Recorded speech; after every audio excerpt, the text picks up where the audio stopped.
আমরা মূলত আমাদের মূল উদ্দেশ্য হলো আল্লাহর জমিনে আল্লাহর হুকুমত কায়েম করা, নাকি বলেন? এই জমিন কার? আসমান কার? আপনি আমি কার? হুকুম চলবে কার?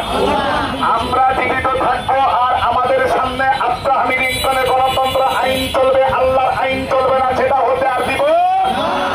ইসলাম এক প্ল্যাটফর্মে দাঁড়াবে ইনশাআল্লাহ।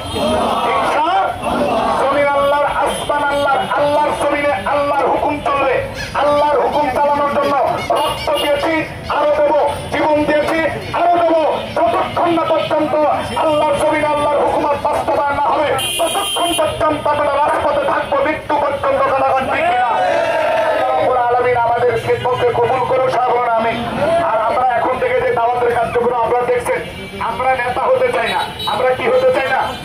আমরা নেতা হতে চাই না। আমরা দেশের খাদেম হতে চাই, জনগণের খাদেম হতে চাই। আমরা জনগণের খেদমত করতে চাই। এই জন্য আমাদের লক্ষ্য এবং আমার উদ্দেশ্য, আমাদের কথা থাকবে, ওনাদের সাথে আমাদের কথা থাকবে। আমরা নেতা হতে চাই না, আমরা নেতা হতে চাই না, আমরা আপনাদের খাদেম হতে চাই। একবার আমাদেরকে সমর্থন করুন, ইসলামকে সমর্থন করুন, ইসলামকে বিজয় করুন।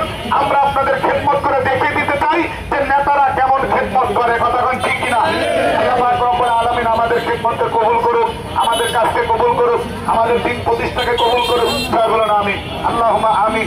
আল্লাহ আপনি সবাইকে কবুল করে নেন, আমাদের জিন্দেগানি গুনাহ খাতা মাফ করে দেন। আল্লাহ আমরা দুনিয়াতে শান্তি, আখিরাতে মুক্তি পেতে চাই। আল্লাহ এর জন্য আপনি আমাদের